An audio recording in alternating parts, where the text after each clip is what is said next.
Bienvenidos a todos los que están presencialmente y también virtualmente en este evento. A nombre del Departamento de Ingeniería Industrial, les quiero dar la más cordial bienvenida y agradecerles también su asistencia en esta segunda charla de este ciclo que hemos denominado Impactando en la Sociedad de la Ingeniería Industrial.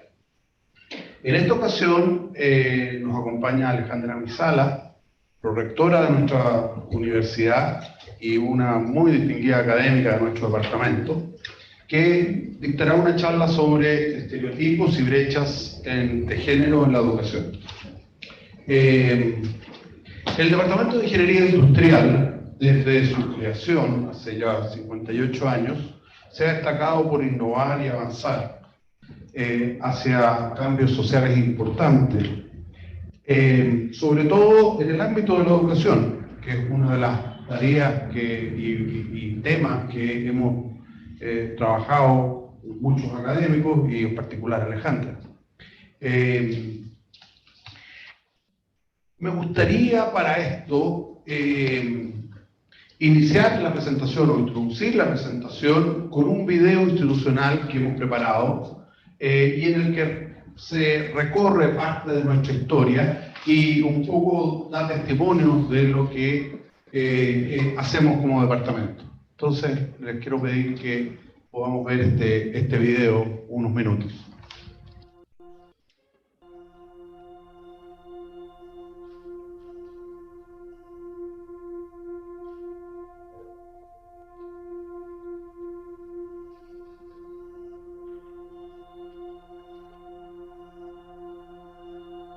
La Universidad de Chile es la universidad paradigmática.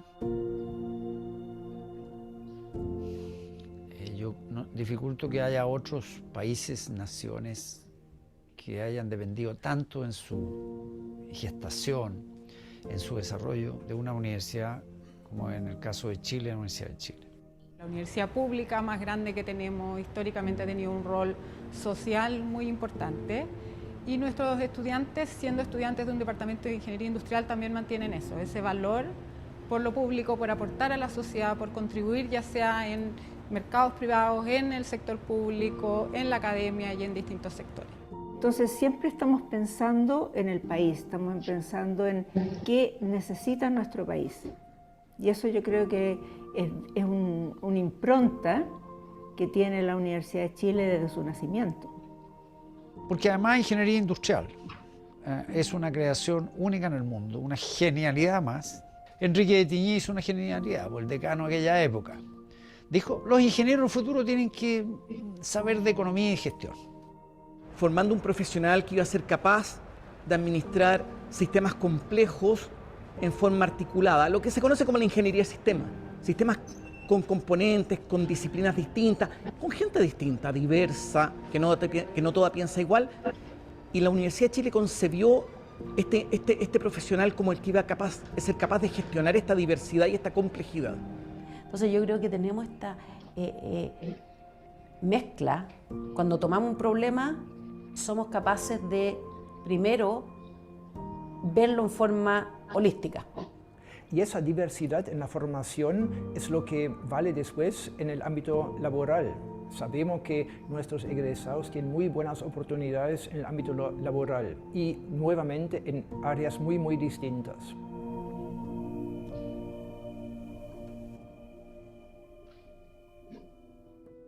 Otro elemento que diferencia los ingenieros industriales de la Universidad de Chile es el rigor con el cual formamos los estudiantes, el rigor que reciben acá y que después llevan a la práctica laboral. Estamos formando la gente de alto nivel de Chile.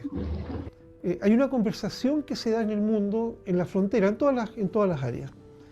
Y es importante que estemos en esa conversación.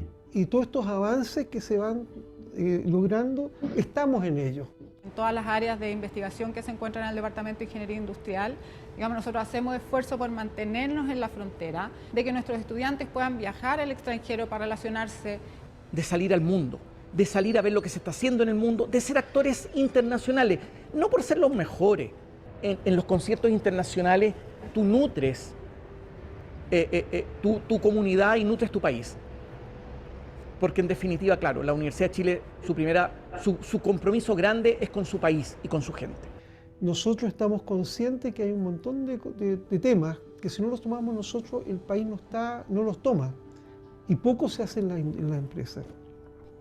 Esa sensación de pertenencia es que la Universidad de Chile es la Universidad de Chile.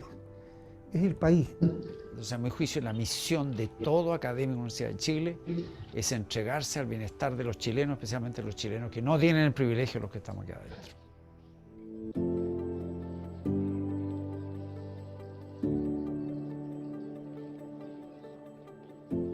Yo hace mucho tiempo que vengo diciendo que este Departamento de Ingeniería Industrial de la Universidad de Chile es el mejor departamento de ingeniería de sistemas complejos dinámicos del mundo. Y el tiempo me ha dado la razón. El único departamento que se ha ganado 2 veces el premio Nobel en esto de Operations Management aplicado. Y bueno, está lleno. El tema de concesiones que hicimos desde acá, esto es mundial. Todo el mundo envidia el sistema de concesiones de infraestructura de Chile. Impuestos internos llegó a ser el mejor servicio de impuestos internos del mundo. Cuando el departamento cumplió 50 años en el 2015 y pensamos cómo vamos a celebrar estos 50 años. Y una de las cosas que nos dimos cuenta es que este departamento también llevaba 50 años pensando el país. En el año 2004 vino un profesor muy conocido de Estados Unidos y resulta que la charla que dio su consultora programaba el béisbol en Estados Unidos. Y lo miramos y dijimos, oye, esta cuestión podría ser el fútbol también. Y le hicimos una entrevista en el Mercurio, lo vio la gente de la NFP y fuimos a la NFP y mostramos lo que podíamos hacer. Y les gustó. Y el primer año no cobramos nada, es el único área en que prácticamente no cobramos, pues somos todos hinchas de fútbol. Y todavía lo siguen usando. Y yo te aseguro que nadie llama tan indignado porque la investigación anda mal o porque otra cosa anda mal como el fútbol.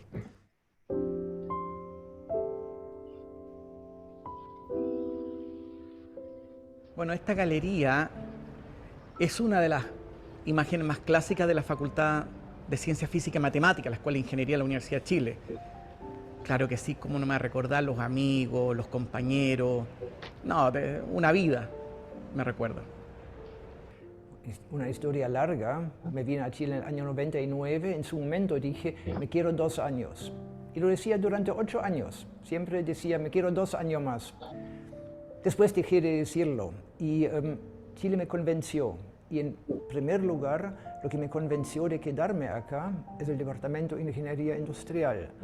Pero como que uno empieza a vivir en este mundo y como que no existe otro mundo. Uno llegaba en la mañana, se iba en la noche y vivía acá.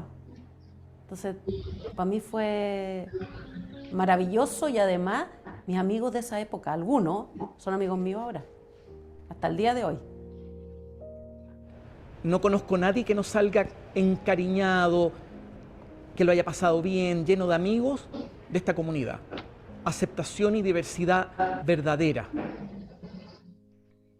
Y es súper importante que en una institución, sobre todo una institución académica, seamos todos amigos, hinchas unos de otros, colaboremos, sea todo muy transparente.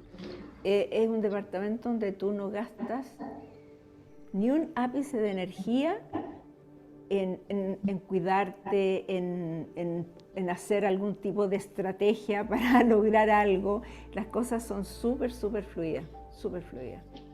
Pero además uno conoce tanta gente tan diversa, a nivel de profe y a nivel de estudiante, pues los compañeros venían, era la diversidad de Chile, de regiones, de niveles socioeconómicos y lo bonito, diría yo, de nuestra escuela es que qué importa si uno llegaba en micro a pata o en el auto último lujo, la valoración de la persona era intelectual, nada más, no importaba nada más.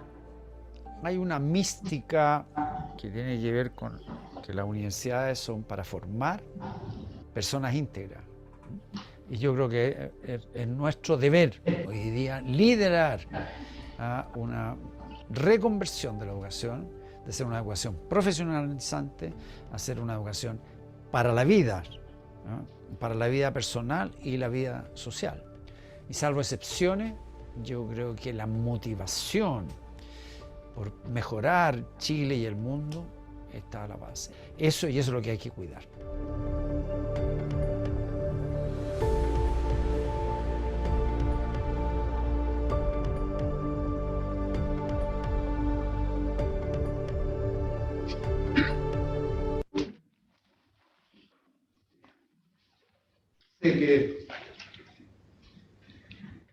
Estoy seguro que hay muchos temas de este video que van a aparecer en esta charla también. Ahora quiero invitar a nuestro director, Richard Weber, para que justamente nos presente, nos salude y nos presente también esta charla. Gracias.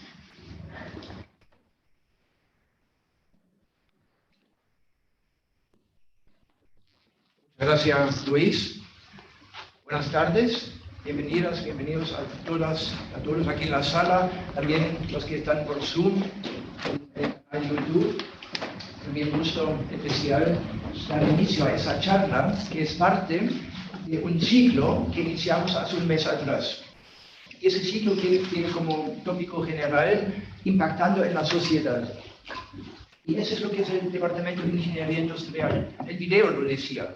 Buscamos impacto en la sociedad, pasando por los pilares principales, lo que caracteriza a la universidad: docencia, investigación, vinculación, siempre con esa idea de impactar en la sociedad.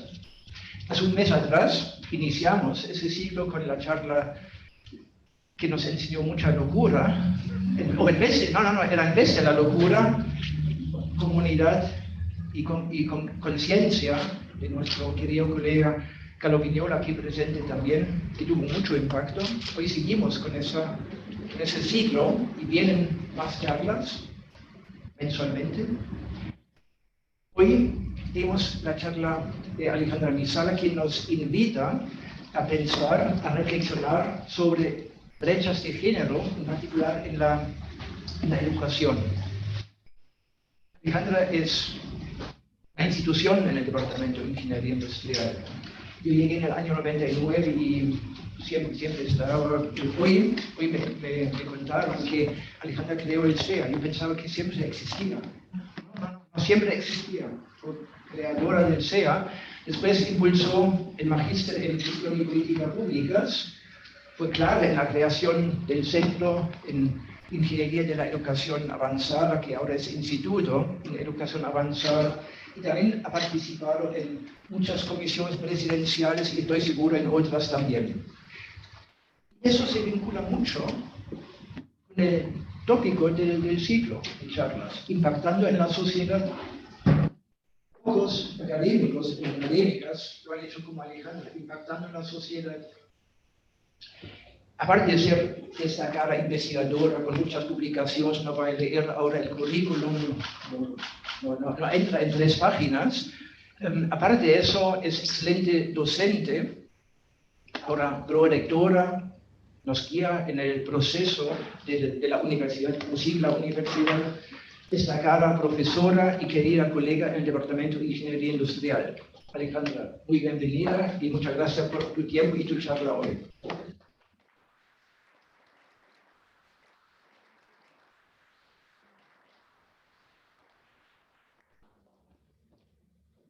Buenas tardes a todos y todas.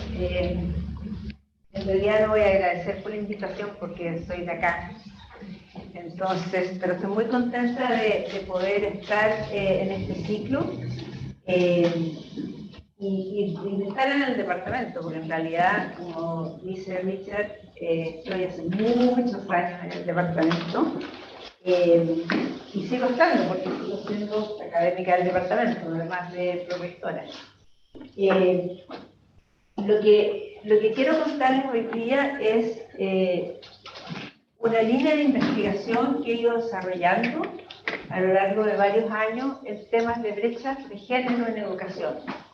Entonces voy a tratar de hacer esa línea llegando desde qué es lo que pasa, qué es lo que uno observa, estudia, a las implicaciones, las consecuencias que eso tiene.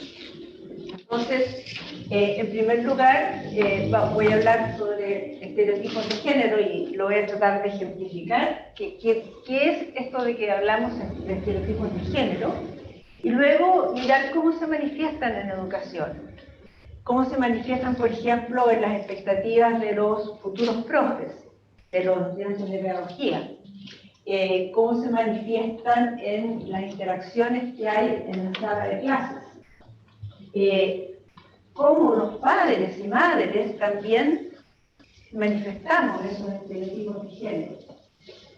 Y luego mirar un tema que está muy vinculado a los estereotipos de género y es cómo hombres y mujeres respondemos frente a situaciones competitivas. De verdad hay un montón de evidencia que lo hacemos distinto.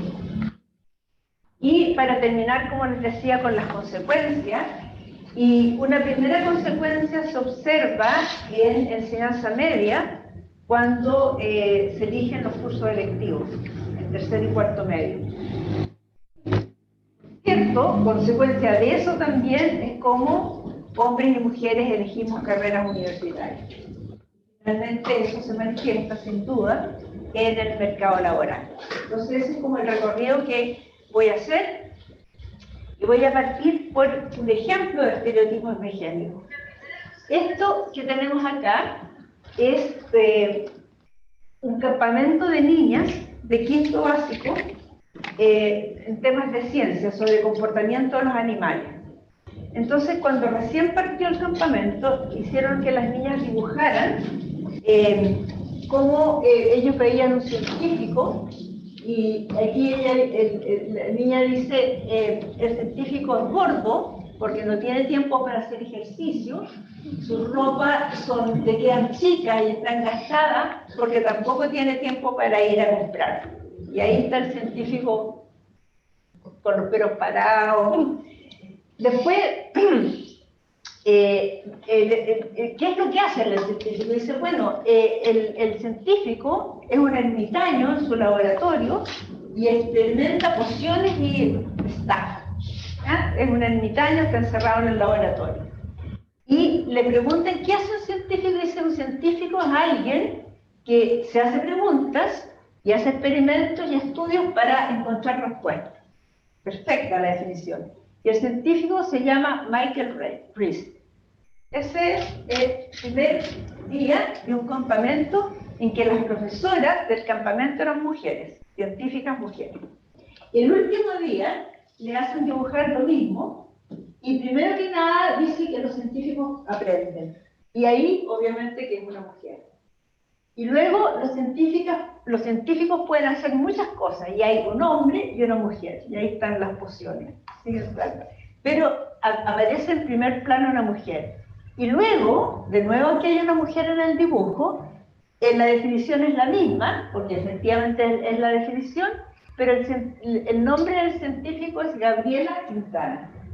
Entonces, solamente un ejemplo, no es nada más que un ejemplo, pero yo lo encuentro súper claro para mostrar cómo funcionan los estereotipos de género. Los estereotipos en general, y los de género en particular, son creencias y normas que no tienen ninguna necesaria evidencia en la realidad, pero que funcionan de esa forma. Entonces, las creencias es cómo las mujeres deben comportarse, cómo los hombres deben comportarse, o qué debemos hacer hombres y mujeres.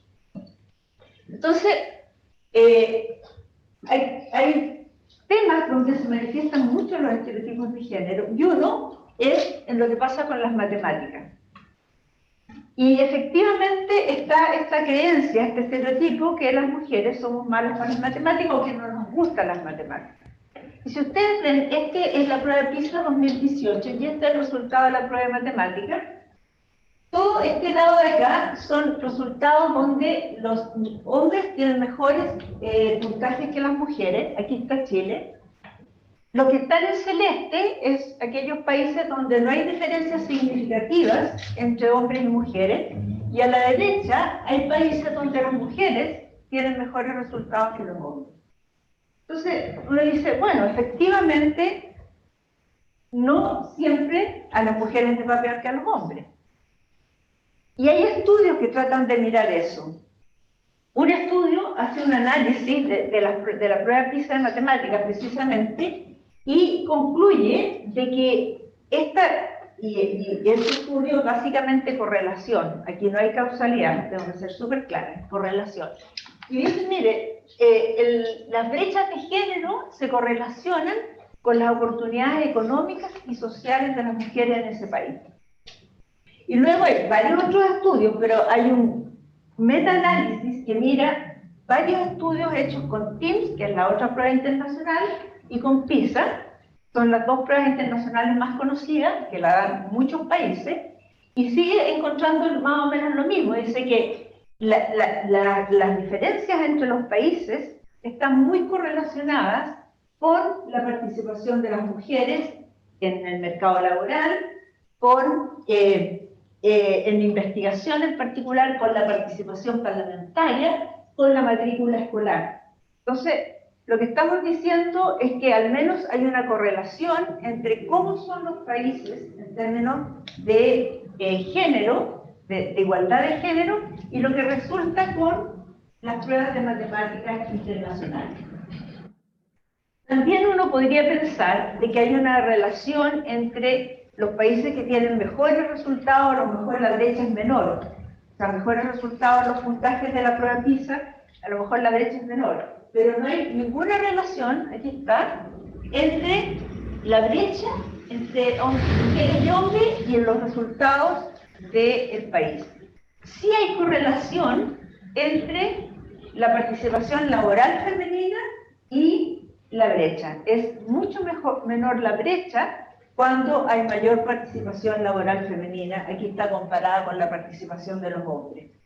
Entonces, efectivamente, los datos siguen mostrando que no hay una característica natural o biológica, también se puede decir, de las mujeres en términos de ser malas o que no les gusten las matemáticas.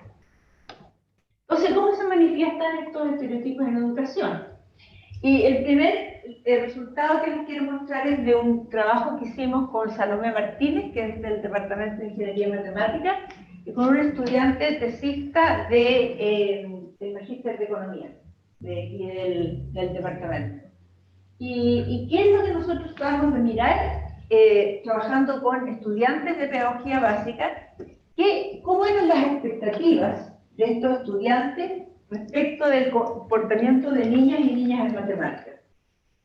Entonces, lo que hicimos fue presentar casos hipotéticos. Estos se llaman como experimentos por encuesta, en que uno aleatoriamente le presenta un caso a uno de los estudiantes y le hace preguntas sobre ese caso. Y nosotros incluimos 208 estudiantes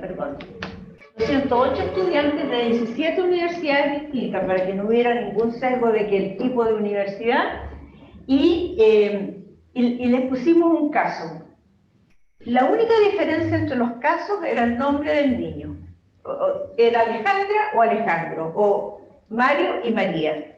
Y el resto de la descripción del caso era idéntico, y era un niño o una niña, que era estudiante de enseñanza básica, que estaba teniendo problemas con matemáticas, que habían hecho todo un esfuerzo de apoyarlo en sus estudios, apoyarla, pero que no había habido resultado, y que en realidad incluso el hecho de que él estaba yendo mal en matemáticas le había afectado su comportamiento en clase, etc. Y después le preguntábamos si este estudiante, hombre o mujer, pensaba que el niño, Alejandro o Alejandra, iba a tener resultados mejores en matemáticas en el futuro, iba a lograr superar este momento. Y en el caso de los niños decían que sí, y en el caso de las niñas decían que no. Pero más complejo que eso, le preguntábamos si pensaban que iban a tener problemas en otras materias en el futuro. Y en el caso de los niños decían que no, y en el caso de las niñas decían que sí. O sea, extrapolaban los problemas que hoy día tenía esa niña en matemáticas, incluso a otras materias. Hicimos el mismo ejercicio con lenguaje, con otro grupo de estudiantes, y no había ni una diferencia entre hombres y mujeres. Entonces había un tema de expectativas frente al tema de las matemáticas con respecto de las niñas. Que, o sea, hoy día tenía problemas, iba a seguir teniendo problemas, iba a tener problemas en otras materias también. Pero nosotros nos preguntamos si efectivamente ese podía ser un problema solamente porque era un estudiante de matemáticas, de pedagogía básica. Entonces, en las conclusiones de ese paper fuimos súper cuidadosos y cuidadosas de decir, en realidad, nosotros estamos diciendo que es un estudiante de pedagogía básica, pero podría ser que ese fuera diferente cuando está ya trabajando en aula. Y este no es un estudio mío, pero es un estudio de una colega mía del Instituto de Educación, de aquí de la universidad, en que ellos lo que hicieron fue mirar aulas de matemáticas de séptimo básico y de tercera enseñanza media, y grabaron 79 clases de matemáticas. Las clases de matemáticas eran de alrededor de 80 minutos. Y luego analizaron esas clases. Hay instrumentos para analizar clases que están súper bien conocidos en la literatura y permiten ver cuál es la interacción que hay entre profesores y estudiantes en determinadas materias. Y lo que se hace después es que esos datos se pueden graficar sociogramas, de forma de ver efectivamente cómo son esas redes sociales en el aula. Y lo que hicieron ellos entonces es mirar qué pasaba con esas frecuencias de las interacciones entre los estudiantes y sus docentes de matemáticas, profesores hombres y profesores mujeres. ¿Y qué encontraron? Que las niñas interactúan mucho menos frecuentemente con sus profesores o profesoras de matemáticas. Era indistinto si había un profesor o una profesora. Había un 23% menos de interacciones de las niñas con sus profesores o profesoras de matemáticas. Y eso no dependía ni del rendimiento del estudiante, ni tampoco del lugar donde estaba sentado en la sala, porque uno podría decir, claro, pasa mucho que a veces uno interactúa con los estudiantes que están más cerca de uno. No dependía de la distancia, ni dependía de cuán buen alumno o buena alumna en matemática era el estudiante. Y eso valía para todo tipo de interacciones, desde preguntar, profesor, no entiendo lo que escribió en la pizarra, hasta una pregunta más de materia o con mayor profundidad. Se encontraron diferencias entre distintas salas de clase, entre distintas aulas, pero esas diferencias no tenían que ver con ni el nivel socioeconómico, ni el hecho de que hubiera un profesor hombre o una profesora mujer, en ese caso. Y la verdad es que en el estudio que les conté recién hace un minuto, también nosotros, en ese estudio nosotros no teníamos un número suficiente de hombres, porque en general los estudiantes de pedagogía básica son mujeres, como para poder diferenciar entre hombres y mujeres. Pero habiendo muchas mujeres estudiantes de pedagogía básica, estaba el fenómeno de las expectativas que les mencioné. Entonces, en general, lo que estamos diciendo es que esas expectativas que nosotros vimos en los estudiantes de pedagogía se manifestaban también en la sala de clase, en términos de interacciones entre estudiante y profesor, y sabemos que esa interacción es súper importante para los aprendizajes. ¿Qué pasa con los padres? Y esto es el resultado de una encuesta que se hace a los estudiantes, a los padres de los estudiantes que rinden la prueba PISA. La prueba PISA la rinden estudiantes de 15 años, en distintas partes del mundo. Y se le hace una encuesta a los padres cuyos estudiantes son seleccionados para rendir la prueba. Y la pregunta que les hacen es qué expectativas tenían ellos, padres o madres, que respondieran a la encuesta, de que sus hijos o hijas estudiaran una carrera STEM, o sea, una carrera de ciencias, ingeniería, tecnología o matemáticas. Y el gráfico este está construido para niños y niñas con puntajes similares. tanto en ciencias como en lectura, como en matemáticas. O sea, no hay diferencia en términos de resultados de esta encuesta, en términos de qué niños consideran. Y en el caso de Chile, solo el 17%, los padres del 17% de las niñas tenían la expectativa de que fueran a estudiar una carrera STEM. Y en el caso de los niños, era el 50% de los niños. O sea, una diferencia también de las expectativas de los padres. Y son súper importantes las expectativas de los padres, porque eso tiene que ver con qué incentivan, qué libros les compran, qué tipo de juegos incentivan, qué tipo de relaciones se producen.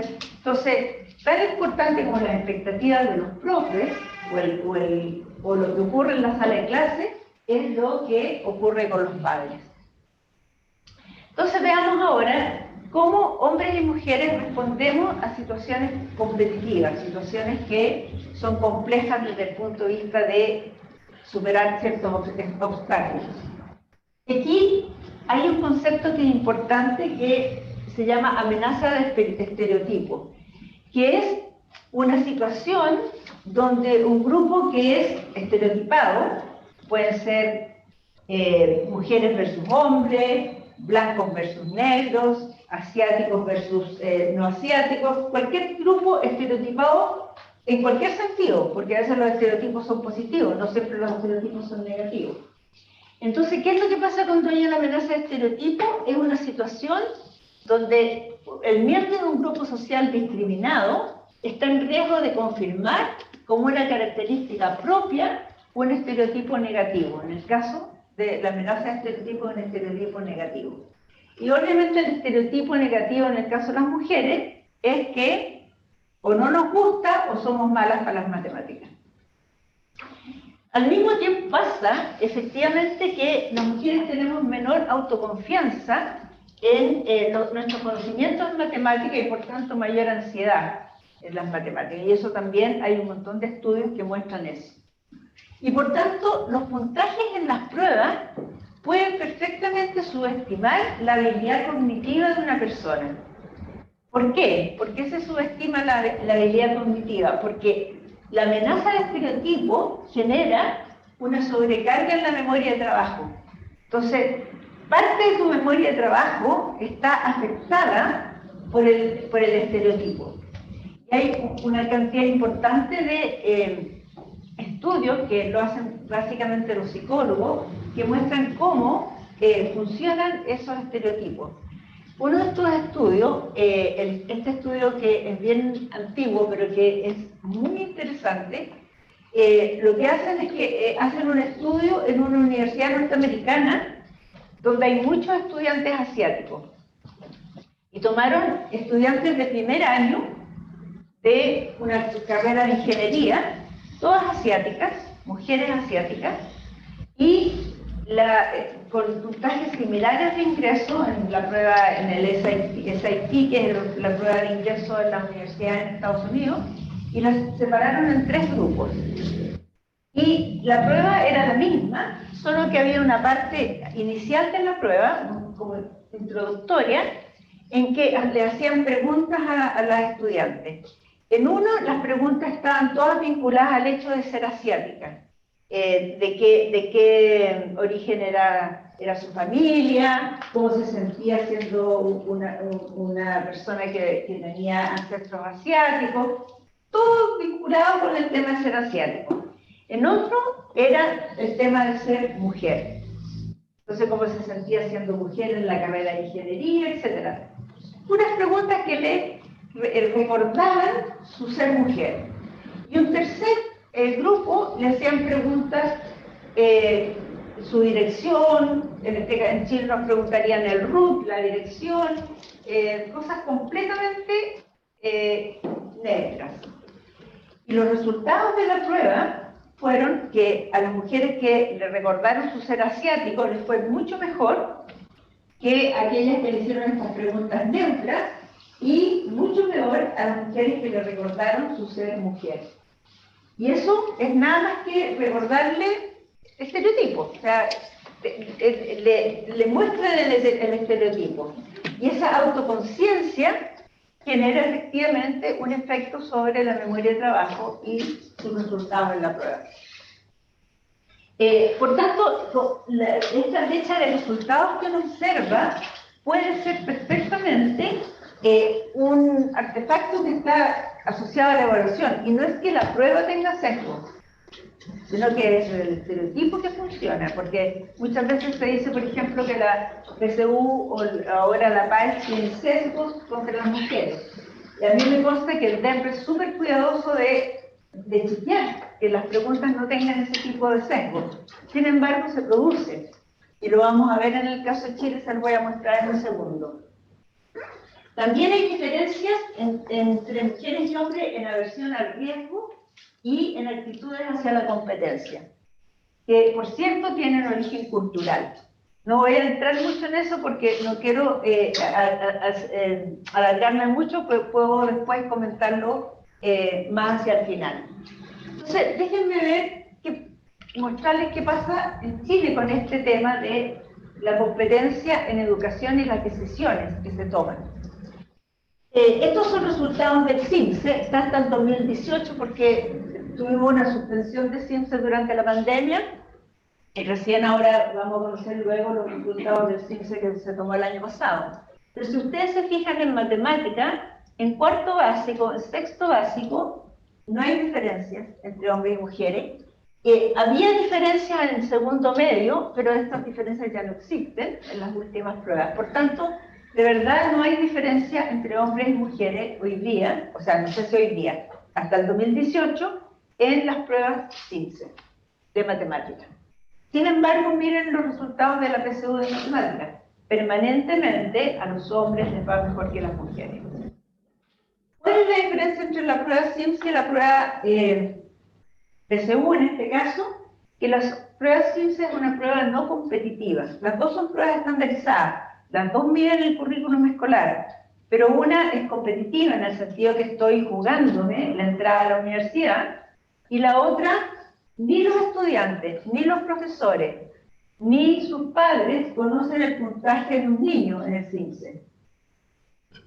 Porque lo que interesa en el CIMSE es evaluar el resultado del establecimiento escolar. Entonces no sabe cuál es el promedio del establecimiento escolar, no el resultado de cada uno de los niños. Y por tanto, no es una prueba competitiva, no tiene consecuencias de ningún tipo. En el lenguaje, en lectura en realidad, hay diferencias sistemáticas en que las mujeres les va mejor que a los hombres.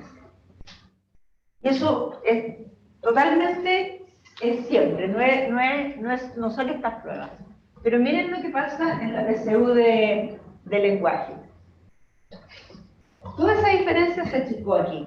Ahora estos son datos, son números. Entonces lo que nosotros hicimos con unos colegas es tratar de encontrar evidencia ya, digamos, estimando modelos estadísticos, modelos econométricos, de qué pasaba con las pruebas competitivas y de altas consecuencias. Y por cierto tomamos la prueba CIMSE, que ya les expliqué que mide, es estandarizada, mide también el currículum igual que la prueba PSU, pero lo hicimos para mellizos mixtos. ¿Por qué para mellizos mixtos? Porque podemos controlar un montón de características de los hogares que nosotros no controlamos porque no tenemos datos. Nosotros tenemos alguna información de las encuestas que contestan los padres cuando los niños dan la prueba CIMSE, pero hay muchas variables que se llaman no observables. Entonces, al menos controlamos con las variables del hogar cuando tomamos mellizos mixtos. Y comparamos entonces el CIMSE con PSU. ¿Y qué encontramos? Encontramos que la brecha de género a favor de los hombres en matemáticas en el CIMSE aumenta en la PSU. Y aumenta sobre todo para aquellos estudiantes con mejores resultados académicos. Ya les voy a mostrar el gráfico. Y el lenguaje, la brecha de género en favor de las mujeres se revierte. cuando les mostraba los números, que es básicamente los puntajes, aparecía que eran igual, pero en realidad cuando uno estima los modelos, se revierte. Y aquí se los muestro. Este es, en el caso matemática, este segundo medio, el hombre tiene mejores resultados que la mujer, pero esa diferencia aumenta. Y ese aumento es estadísticamente significativo. En el caso del lenguaje, esta es lectura, en el caso de la mujer es bastante mayor que el del hombre, y sin embargo se revierte en la prueba PSU. O sea, las mujeres enfrentadas a una prueba competitiva, en la brecha que tenían a favor, se revierte. Y eso tiene obviamente implicaciones importantes para las decisiones que toman mujeres y hombres, que después tienen, como les decía al principio, impacto en el mercado laboral.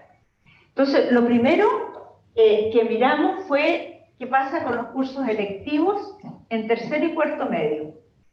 Cómo hombres y mujeres eligen cursos electivos. Ustedes saben que cada vez hay más número de cursos electivos. Los cambios en el currículum escolar han ido aumentando los cursos electivos en tercer y cuarto medio.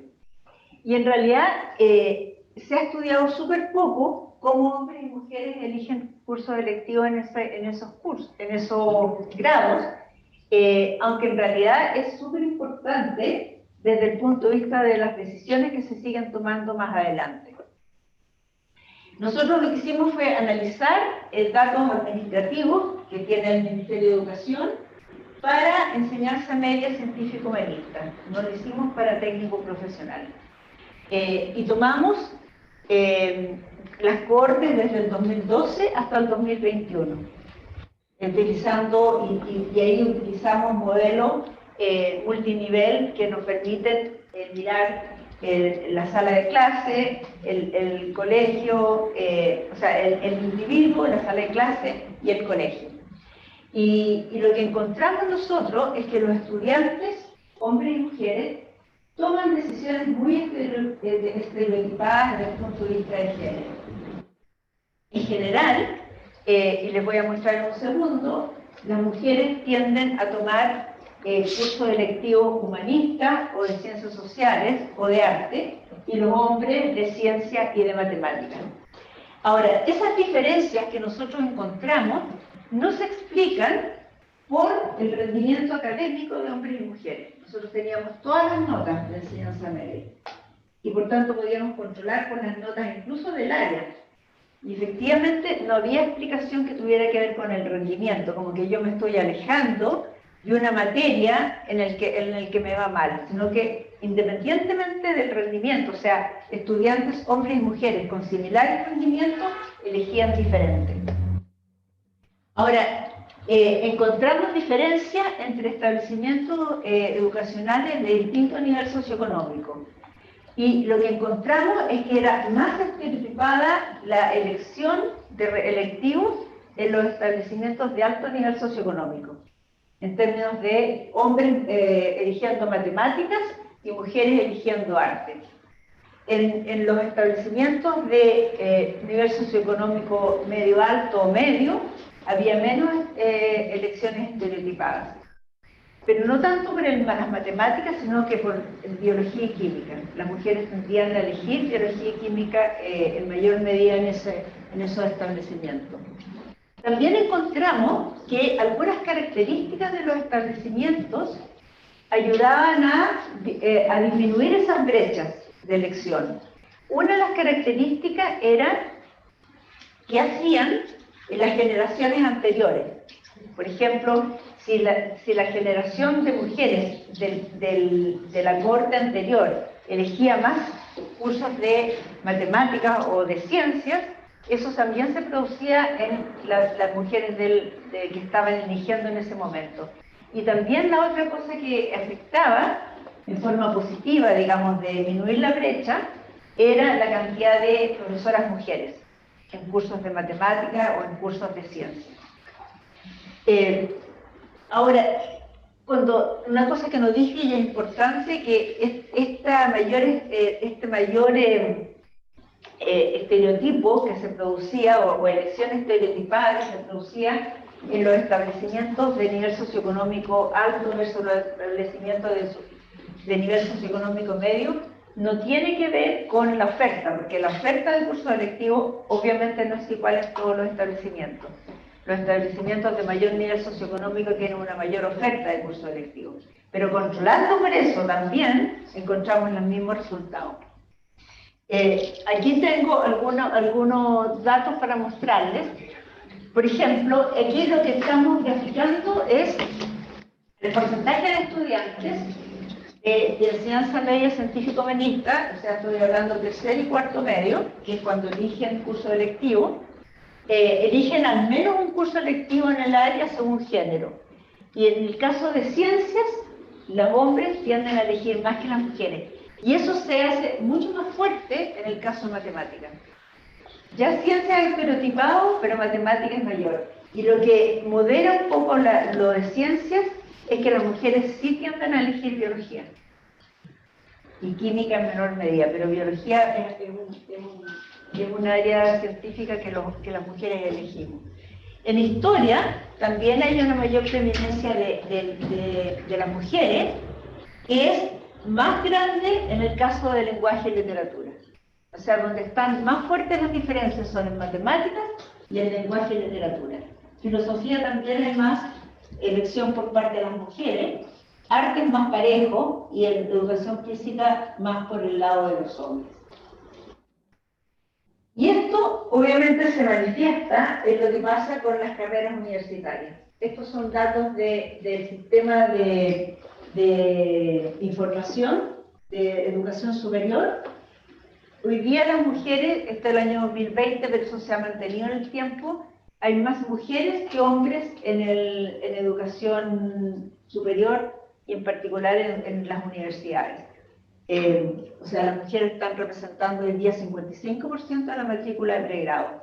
No obstante, la forma como está distribuido entre las distintas áreas, estas son las áreas de la OCDE, si miramos salud y servicios sociales, un 73% de la matrícula son mujeres. En educación 70%, en agricultura 60%, y aquí miramos las carreras STEM, 28% en ingeniería, industria y construcción y 28% en ciencias. O sea, menos del 30% de mujeres en esas carreras. Y eso se ve a lo largo de los años. Lo que le estaba mostrando en 2020, pero eso se ve a lo largo de todos los años. Salud y educación son carreras muy feminizadas. Entonces, lo que nosotros hicimos, y aquí les voy a mostrar también un resultado de un paper, fue tratar de entender qué estaba detrás de esta elección. Este lo hicimos antes de los cursos electivos, pero están muy vinculados. Y lo que hicimos ahí, tomar la cohorte que ingresó de cuarto medio el año 2014, o sea, que ingresó a la universidad el año 2015, tenemos alrededor de 55.000 estudiantes, los datos son del Ministerio de Educación y del TEMRE, y como hay tantas carreras, nosotros aquí en Chile elegimos carrera-universidad, ¿cierto? Son pares carrera-universidad.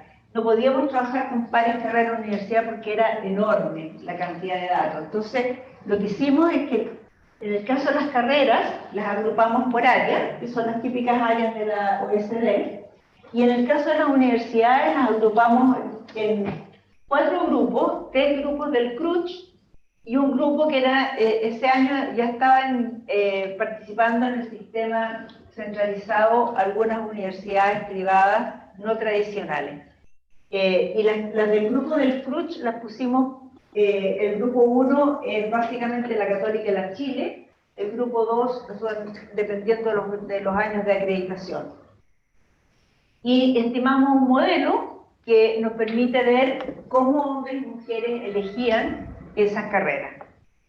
Y aquí les muestro el resultado, que es controlando por todo lo que se puede controlar. O sea, aquí controlamos por las notas de enseñanza media, los resultados de la PSU, el nivel socioeconómico de la familia, el área en que se desempeñan los padres y las madres, el área si son ya sea que sean profesionales o técnicos, pero el área donde ellos trabajan, el tipo de establecimiento educacional, o sea, si es municipal, particular subvencionado o particular pagado, la composición de género del curso, del cual egresó de cuarto medio, la región, etc. Entonces, lo que hicimos es estimar la probabilidad de postular en primer lugar. Estábamos mirando, porque obviamente hay una cantidad importante de postulaciones, ¿cierto? No, entonces estábamos mirando solamente la postulación en primer lugar a las universidades. Y lo que encontramos, estos datos son para personas que son idénticas, excepto en que una es hombre y otra es mujer. Y encontramos lo mismo que ya sabemos, ¿no es cierto? Que si es hombre, tiene un 37% de probabilidad, de acuerdo al modelo, de elegir ingeniería civil, un 20% de probabilidad de elegir tecnología. Si es mujer, tiene 12% de probabilidad de elegir ingeniería civil y 8% de probabilidad de elegir tecnología. Pero tiene 28% de probabilidad de elegir salud, versus 7% los hombres. Y al revés de educación, 15% de probabilidad las mujeres y 9% los hombres. O sea, hay una clara diferencia en términos de las preferencias. Cuando nosotros empezamos este trabajo, nos preguntábamos qué estaba jugando ahí, si eran puntajes o si eran preferencias. Y lo que muestra esto que son claramente preferencias, porque estamos controlando por los puntajes. Y después, como estos son modelos estructurales, entonces a uno le permiten ponerse en escenarios contrafactuales. Y nos pusimos la pregunta, ¿qué ocurriría si hombres y mujeres tuvieran preferencias similares? Y ahí no nos complicamos demasiado, tomamos el promedio de las preferencias. Y contrastamos a las mujeres, que son el verde con los parámetros de las mujeres, y el archurado con los parámetros promedio. Y obviamente, si uno cambia las preferencias hacia el promedio, vamos a tener menos mujeres, digamos, un 22% de probabilidad de postular a carreras de salud, pero un mayor porcentaje de postular a carreras de ingeniería civil y tecnología. Y también disminuye la probabilidad de postular a educación. Y al revés, los hombres. Aumenta la probabilidad de postular a carreras de la salud, disminuye la probabilidad de estudiar ingeniería civil y a tecnología. Entonces, hay un tema con las preferencias. Pero las preferencias son socialmente construidas. Las preferencias no es algo que es independiente de la sociedad en que uno vive. Ya mostrábamos al principio de cómo se correlacionan estas preferencias y estos resultados con el tipo de sociedad donde estamos insertos. Y por tanto, lo que uno concluye aquí es que si uno quiere de verdad reducir las brechas de género, por ejemplo, en la elección de carrera universitaria, uno no solamente tiene que motivar a las mujeres a estudiar carreras STEM, sino también motivar a los hombres a postular a carreras hoy día feminizadas. Eso efectivamente, si uno de verdad quiere cerrar las brechas, no basta por ejemplo, nosotros aquí en Ingeniería hace años ya que tenemos un programa, ¿no es cierto?, que motiva a las mujeres a estudiar carreras, ingeniería en particular.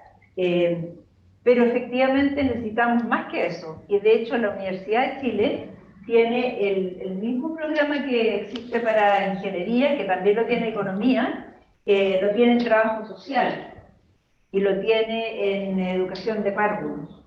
Y son carreras muy feminizadas, de forma de poder efectivamente ir cerrando las brechas. Ahora la pregunta es ¿por qué esto es relevante? Y básicamente es relevante porque en términos de empleabilidad y ingresos, las mujeres tendemos a elegir carreras con menor empleabilidad e ingresos más bajos. Y esto la verdad es que tiene mucho que ver con las diferencias salariales que uno observa en el mercado laboral. sea, parte de la diferencia salarial que uno observa, que cada cierto tiempo, sobre todo en marzo, en época del 8 de marzo, se hacen muchos estudios que muestran la brecha de salarios que existen entre hombres y mujeres. Y parte de la brecha, no todo, pero parte de la brecha salarial tiene que ver con las carreras. Porque cuando uno hace estos estudios econométricos muchas veces corrige por años de educación. Pero no basta corregir por años de educación, porque hay muchas carreras que tienen 5 años de educación, pero hay carreras feminizadas y carreras masculinizadas. Y fíjense la diferencia.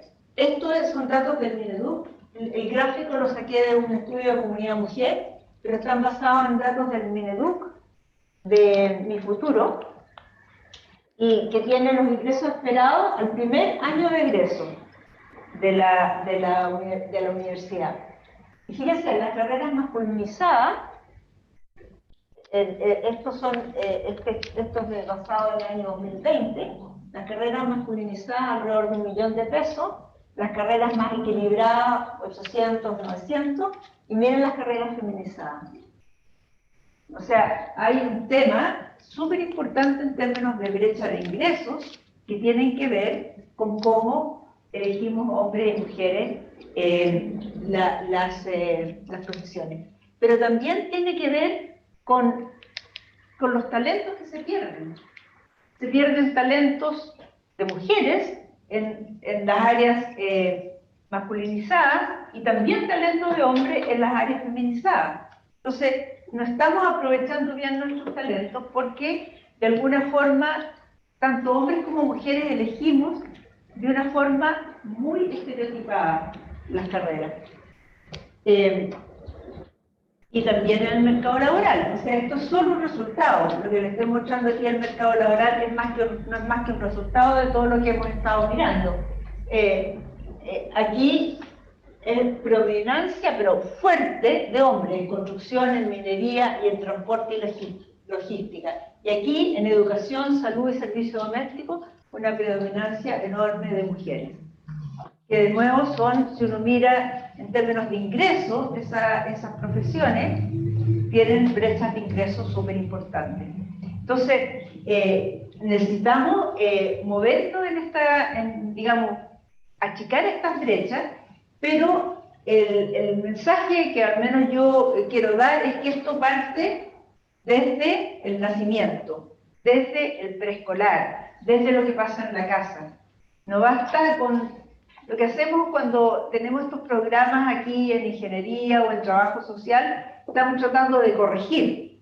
Esto es solamente corrección, pero nosotros tenemos que pensar en cómo educamos de una forma menos estereotipada, o idealmente sin estereotipos, a nuestros niños y a nuestras niñas. Entonces, ¿qué es lo que se puede hacer? Esta es mi última lámina. Primero, que yo creo que es súper importante reconocer eso, es que los sesgos y los estereotipos son inconscientes. No es que yo conscientemente, yo como profesora universitaria, siempre estoy pensando, tengo que tener súper conciencia cuando estoy en mi sala de clase, cómo hago participar a hombres y mujeres, qué tipo de interacción hago. O sea, tener esa conciencia es importante, pero no es que uno, estoy tratando de justificar la necesidad de que tengamos campañas que nos hagan conscientes a hombres y mujeres, porque aquí no es un problema solamente de que los hombres o que las mujeres, sino que hombres y mujeres seamos conscientes de que esto existe, de que esto ocurre. Y segundo, como decía desde el principio, desde pequeños, darle opciones diversas a niños y niñas, mostrarles profesiones diversas, incluso, ojalá, no las típicas, no las de siempre, abrirles el mundo. Y eso yo creo que es fundamental hacerlo cuando son realmente niños pequeños. Por otra parte, tiene que ver también con la formación de los profesores, ¿no es cierto? Por un lado, tener en la formación de los profesores, digamos que la formación de profesores esté desde un punto de vista general, pensando en estos temas. Yo creo que el tener un curso de género, por ejemplo, por decirlo así, en la malla curricular no basta. Uno tiene que pensar que en general tiene que estar presente en los distintos aprendizajes y en la formación de profesores y profesoras. Y también a los profes que están en ejercicio. Poder realmente en los cursos de desarrollo profesional docente incluir estos temas. También es importante promover que hay mujeres, profesoras mujeres en las áreas de matemáticas, de física. Hay pocas profesoras mujeres.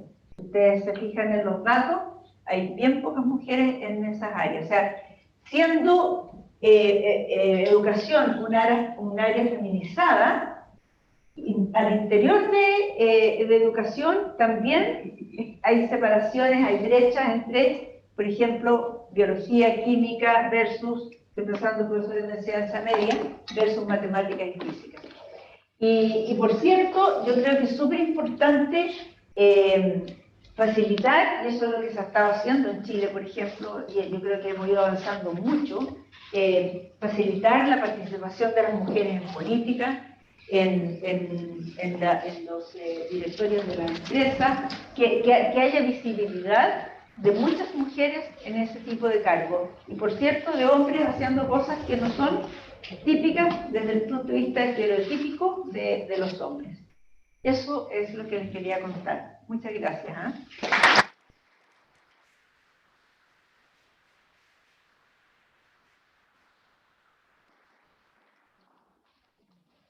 Muchas gracias, Alejandra, por este completo y también rigurosa aproximación a estos temas en cuanto a los datos, los papers, etc. Quisiera ofrecer la palabra si es que alguien quiere hacer alguna pregunta sobre el tema, y también a la gente que está por Zoom, si es que nos puede también enviar por el chat sus preguntas, que estaremos también atentos a contestarlas, y todavía tenemos algunos minutos en que podemos hacer esto.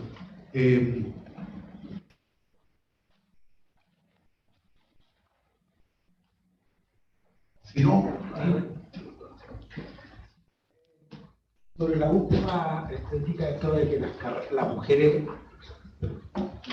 que eligen las mujeres tienen, las carreras que eligen las mujeres tienen un ingreso menor. Me da la impresión a mí que hay todavía un estereotipo más detrás de todo esto, que es que es esta idea de que el hombre es el proveedor y la mujer no es proveedora, digamos. Entonces, eso encuentro que en el fondo es como se está reproduciendo abajo eso, que las mujeres eligen carreras de menores ingresos porque no van a proveer, no van a ser las responsables de, pese a que en la mayoría de los hogares son las responsables, digamos. O sea, este cambio es tan terrible, digamos, porque nos lleva a todo esto. Es muy cierto, y por eso que yo digo que las brechas no se van a reducir, pensando en la brecha de ingreso, sino también cuando los hombres elijan las carreras hoy feminizadas. En la medida que tengamos más hombres en las carreras que hoy son feminizadas, obviamente también se van a ir equilibrando los ingresos. O sea, no solamente porque las mujeres van a ir a carreras que hoy día son bien pagadas, sino que también por el hecho que van a haber hombres en las carreras hoy feminizadas. Cambiamos los roles en el hogar. O sea, todo esto parte por la corresponsabilidad en el hogar, sin duda. Porque finalmente... Totalmente. Sí.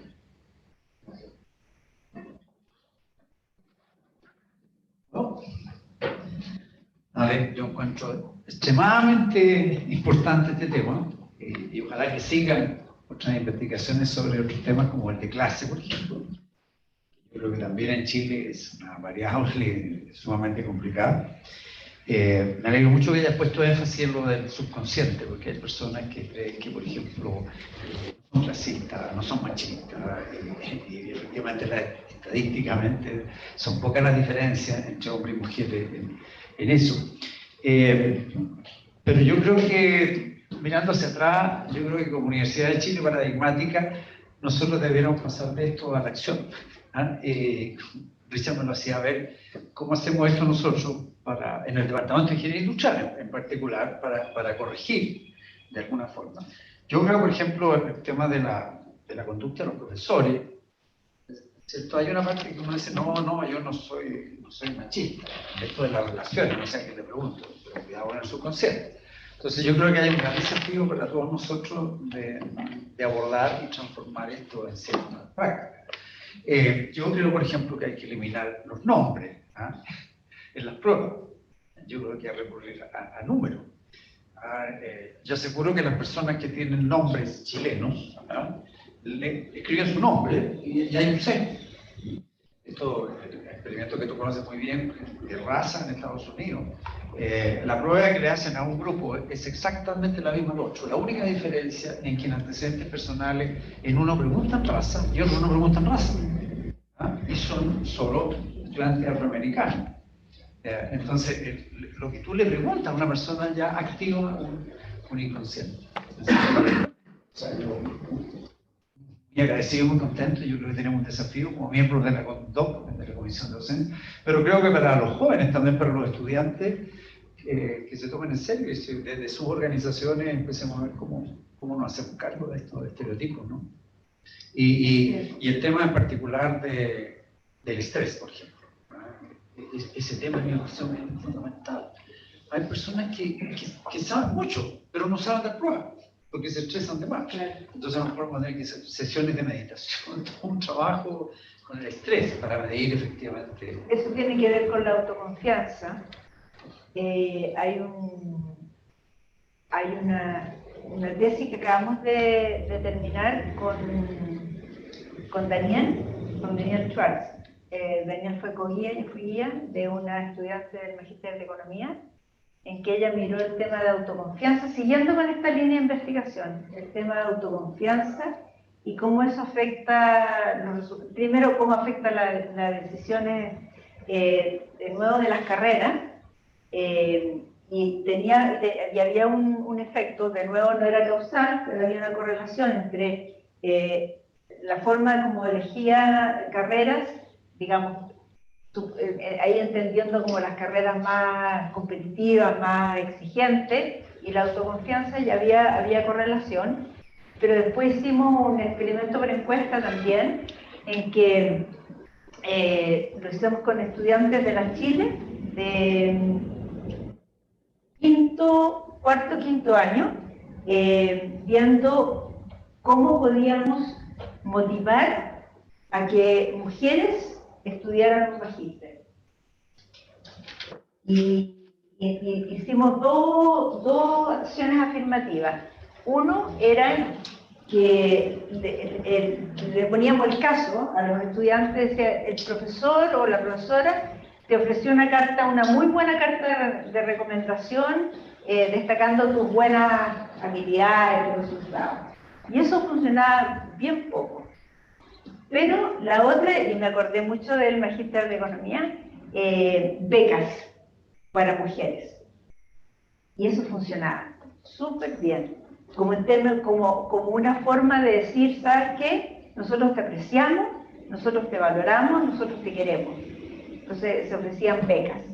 Y eso tenía un efecto importante en las decisiones de seguir con un magíster. O sea, este es un estudiante de pregrado, y de nuevo corregíamos por las notas, por todo lo que se corresponde, y el efecto era mucho más fuerte el hecho de que tú le ofrecieras una beca, porque de alguna forma eso le daba la confianza de ser bienvenida en ese programa.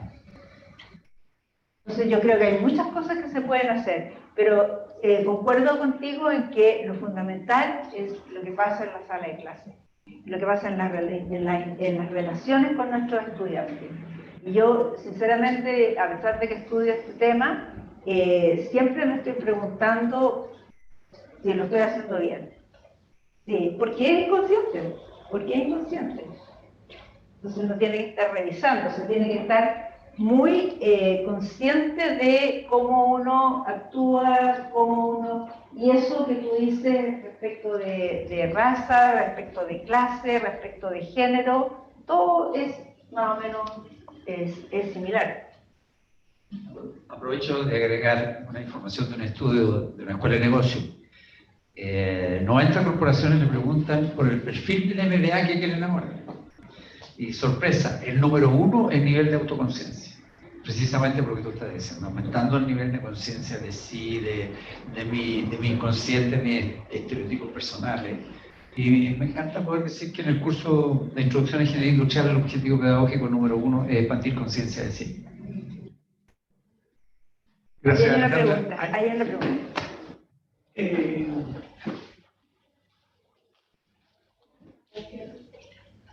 Hola. Efectivamente, yo también vengo del curso que imparte el profe. También hay dos compañeros acá o parte del cuerpo docente. No, quería hablar de varios puntos, porque igual es como un tema súper como complejo. Siento que abarca como muchos temas. Entonces, una de lo que estaban hablando recién, el tema de las becas, siento que es una buena implementación el tema de las becas que ofrece también la facultad, la beca de género, porque hablando con otra profe de UNH, también dijo como si que ella fue parte de la mesa como directiva cuando se comenzó el tema de las becas, y muchos decían como, pero ¿por qué darle como un trato especial?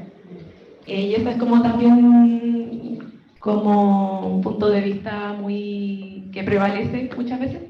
Y ella decía, no, porque al final como que tuvo un efecto mayor aún, más allá de como un trato especial, sino que como que fue el push para que más niñas se atrevieran a postular y al final ni siquiera necesitaron esa beca. Entonces, lo mismo que decía, y encuentro que la facultad igual ha aportado en ese sentido a como este tema. Y por el tema de la autoconfianza, sí, pues también se ve muchas veces que las mujeres como que tienden a dudar más de sus conocimientos, incluso pues saben a veces hasta más que un hombre en algún tema específico, pero tienden a dudar más a veces, y también por eso mismo me resonó mucho el tema de la amenaza de estereotipos, que se ve mucho en todas las minorías al final del día. Las mujeres, por el tema de raza, por el tema de nivel socioeconómico.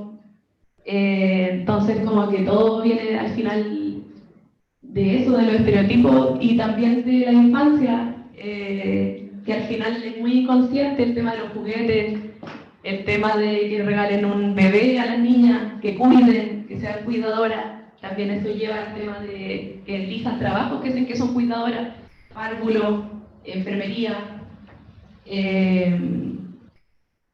Entonces está todo muy relacionado.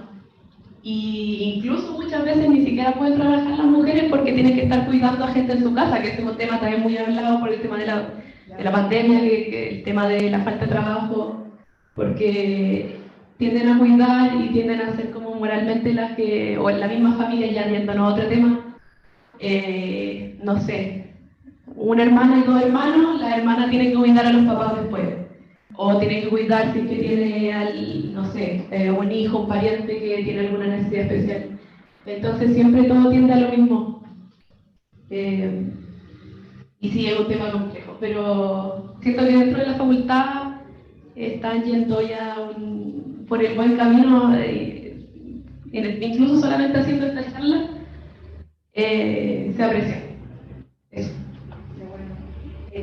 tienes razón en la facultad, cuando partió el programa de equidad de género, había 19% de mujeres en secundaria. Y la primera vez que se hizo porque eran 40 mujeres bajo el puntaje corte, aumentó mucho el número de mujeres que quedó por sobre el puntaje de corte, lo que tú decías. Y hoy día la facultad tiene 30% de mujeres en primer año.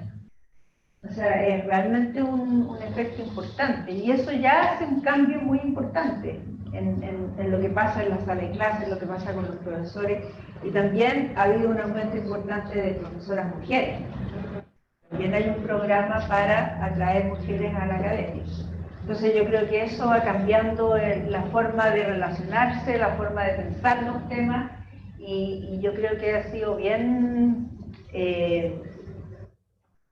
pionero lo que se ha hecho en la facultad, y tú tienes razón, porque la primera vez que se anunció había mucha gente muy enojada, porque encontraba que era discriminatorio y que se iba a depreciar el título.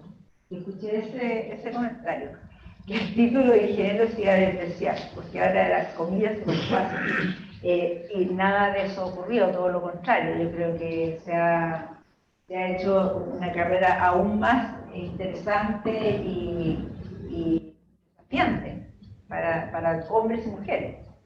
Sí, efectivamente, todas esas cosas que tú planteas son muy ciertas. Yo espero que el tema de los cuidados sea considerado en la nueva Constitución, porque es clave. Porque con la corresponsabilidad y los cuidados puede cambiar mucho lo que estamos hablando hoy día en términos de la capacidad de las mujeres de poder tener ciertas opciones que muchas de ellas no tienen, como tú dices hoy día, porque son cuidadoras por excelencia. Muchas gracias, Alejandra. Quisiera darte algunas preguntas que están en el chat. Una es alguna investigación en que estés trabajando. Yo sé que tú tienes ahora un cargo muy importante en la universidad, probablemente tu actividad académica está más comprimida, pero quizás preguntan si tienes eso. Y otra pregunta viene también sobre el tema de justamente en las carreras relacionadas con biología, si hay alguna diferencia entre medicina y enfermería, porque la enfermería está mucho más feminizada de lo que eventualmente podía ser medicina, y si notaron algún sesgo por ese lado. Lo tenemos separado. Voy a contestar ese primero, después contesto la otra. En el caso de medicina y odontología están separados del resto de las carreras de la salud, porque los separamos porque los puntajes son muy diferentes. ¿Ah? Y si ustedes observan aquí, no es tanta la diferencia. No es tanta la diferencia entre medicina y odontología y las otras carreras de la salud entre hombres y mujeres. O sea, la diferencia se produce mucho más en las otras carreras de la salud que en medicina y odontología. Y eso es bien, digamos, robusto ese resultado. Mira, respecto de investigación, estoy intentando no abandonarla, o que no me abandone, con harto esfuerzo, porque significa trabajar los fines de semana, pero sí, tenemos una investigación con esta colega que hizo la interacción en aula. Estamos trabajando en temas de género. Yo soy coinvestigadora de su proyecto Fontesis, que tiene que ver también con temas de género. Queremos esta tesis que les comenté recién, que es de una estudiante del Magíster de Economía, queremos convertirla en paper, porque hay un camino largo entre la tesis y el paper, pero con Daniel y Marian, que es Marian Moreira, que es la estudiante, queremos tratar de publicar esa tesis, porque está súper interesante. Así que sí, tratando lo que se puede. Muchas gracias, ¿eh? Muchas gracias también en la casa.